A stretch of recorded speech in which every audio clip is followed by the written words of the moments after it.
বিসমিল্লাহির রহমানির রহিম। প্রিয় দেশবাসী, আসসালামু আলাইকুম। গৌরবজনক এই ঐতিহাসিক মুহূর্তে বাংলাদেশের সাহসী ছাত্র জনতাকে বিরচিত অভিনন্দন। হাজারো শহীদের প্রাণের বিনিময় জনতার ঐতিহাসিক এই বিপ্লবের মধ্যে দিয়ে গণহত্যাকারী খুনি হাসিনার পতন হয়েছে, রাহু মুক্ত হয়েছে আমাদের প্রিয় বাংলাদেশ। জনতার বিপ্লবের প্রথম ধাপ চূড়ান্তভাবে সফল হয়েছে। লাখো শহীদের প্রাণের বিনিময়ে অর্জিত বাংলাদেশ কখনো পরাজয় মানতে পারে না। এই ঐতিহাসিক বিপ্লবের মধ্যে দিয়ে আবারও প্রমাণিত হয়েছে, দল মত নির্বিশেষে সকলে ঐক্যবদ্ধ থাকলে এই বাংলাদেশকে কেউ কখনো পরাজিত করতে পারে না, পারবে না। প্রিয় দেশবাসী, বিজয়ের এই ঐতিহাসিক মুহূর্তে আমি আজ সেই সব মায়েদের প্রতি বিনম্র শ্রদ্ধা জানাই, এই গণবিপ্লবে যারা তাদের প্রিয় সন্তানকে হারিয়েছেন। এভাবে গত 15 বছরে ফ্যাসিবাদী শাসনকালে অনেক সন্তান তার প্রিয়তম পিতাকে হারিয়েছেন, অনেক স্ত্রী প্রিয়তম স্বামী হারিয়েছেন। গুম খুন অপহরণ করে অসংখ্য মায়ের বুক খালি করে দেওয়া হয়েছে। আপনাদের সন্তানের শহীদ মৃত্যু, স্বজনদের ত্যাগ, তিতিক্ষায় 2024 সালের 5ই আগস্ট প্রিয় বাংলাদেশ আরেকটি বিজয় দেখেছে। জনতার ঐতিহাসিক বিপ্লব সফল করতে গিয়ে অসংখ্য ছাত্র জনতা আহত হয়েছেন।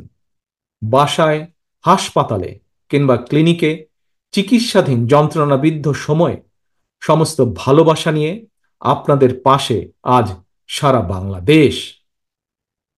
খুনি হাসিনার বিরুদ্ধে আন্দোলন করতে গিয়ে অসংখ্য মানুষ মিথ্যে মামলা ও রাজনৈতিক উদ্দেশ্য প্রণোদিত মামলায় গ্রেফতারের শিকার হয়েছেন, কারাগারে নিক্ষিপ্ত হয়েছেন। আমি অবিলম্বে তাদের বিরুদ্ধে দায় করা সকল মামলা প্রত্যাহার এবং তাদের কারামুক্তির দাবি জানাচ্ছি। একই সঙ্গে ছাত্রছাত্রীরা যাতে আবার স্বাভাবিকভাবে হলে, হোস্টেলে, ক্লাসে ফিরতে পারেন এবং পরীক্ষায় অংশ নিতে পারেন, আশা করি সেই পদক্ষেপ দ্রুত গ্রহণ করা হবে। প্রিয় দেশবাসী, দেশের 18 কোটি মানুষকে জিম্মি করে 12.5 কোটি ভোটারের ভোটের অধিকার কেড়ে নিয়ে বাংলাদেশকে তাবেদার রাষ্ট্রে পরিণত করা হয়েছিল। হত্যাকারী, গণহত্যাকারী খুনি হাসিনার পতনের মধ্যে দিয়ে জনগণ তাদের গণতন্ত্র, মানবাধিকার, লুণ্ঠিত ভোটের অধিকার পুনঃপ্রতিষ্ঠার পথ সুগম করেছে। এর মধ্যে দিয়ে জনগণের বিপ্লবের প্রথম ধাপ সফলভাবে সম্পন্ন হয়েছে।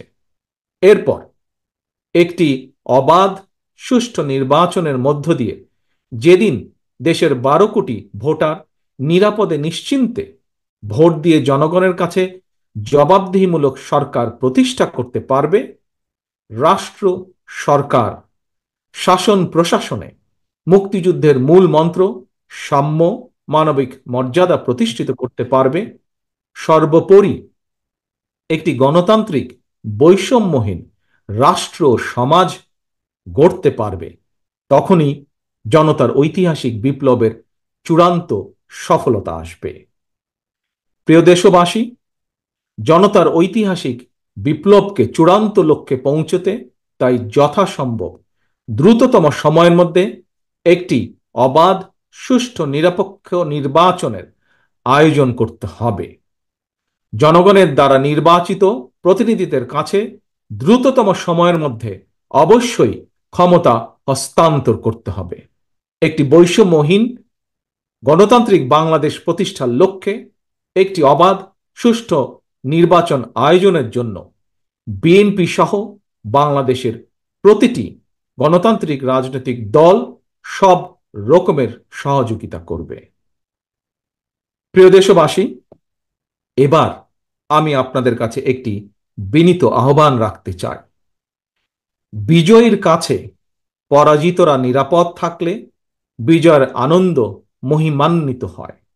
সুতরাং বিজয়ের এই আনন্দঘন সময়ে রাহুমুক্তির এই ঐতিহাসিক মুহূর্ত শান্তভাবে উদযাপন করুন। অনুগ্রহ করে কেউ প্রতিশোধ কিংবা প্রতিহিংসা পরায়ণ হবেন না। কেউ নিজের হাতে দয়া করে আইন তুলে নেবেন না। অর্জিত বিজয় যাতে লক্ষ্যচ্যুত না হয় সে ব্যাপারে জনগণকে সতর্ক দৃষ্টি রাখতে হবে। 52, 71 কিংবা 90 মতন ছাত্র জনতা আবারও একটি বিজয়ের ইতিহাস রচনা করেছে। প্রিয় দেশবাসী, আবারও আপনাদের সকলকে বিরচিত অভিনন্দন। আল্লাহ হাফেজ। বাংলাদেশ জিন্দাবাদ। বাংলাদেশ জাতীয়তাবাদী দল জিন্দাবাদ।